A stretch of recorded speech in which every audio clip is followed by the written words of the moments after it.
week, the 10th annual Sickle Cell Warriors Convention is happening right here in Houston. Texas has the third largest sickle cell population in the nation.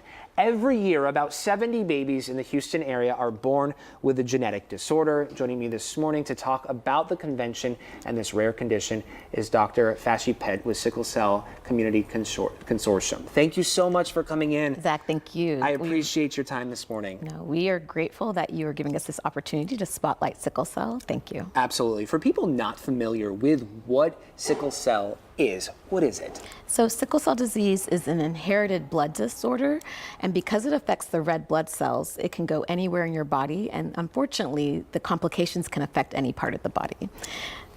And it's a disease that affects 100,000 Americans. So we think in Texas, we have the third largest population, actually. Right. We're just, And in that, you'll see that it impacts everybody, every single ethnicity and racial group. However, it predominantly affects those from minority backgrounds. With that said, what are some common misconceptions surrounding sickle cell? Sadly, there's many. Yeah. Some of them, let me start with the one about lifespan. A lot of people were told that they would die at the age of 18 with sickle cell disease.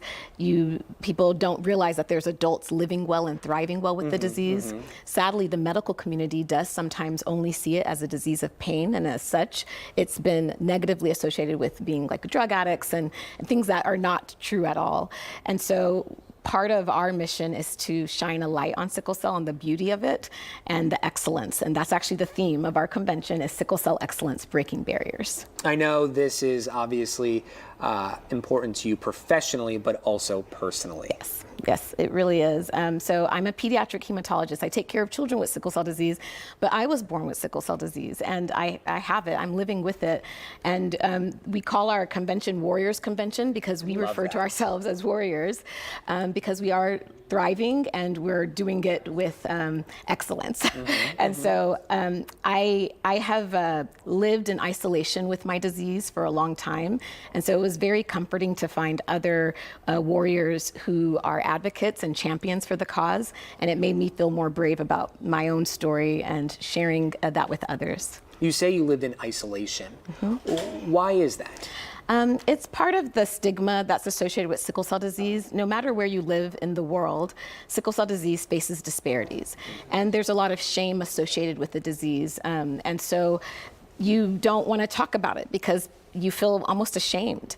Until I met other people who were braver about sharing their stories, and until more voices started joining together, such as those at the Sickle Cell Consortium, that helped add a brave face, a beautiful face, and one that is of power and of strength. And led you to this community. Exactly. People right now living in isolation with this disease, what do you want them to know?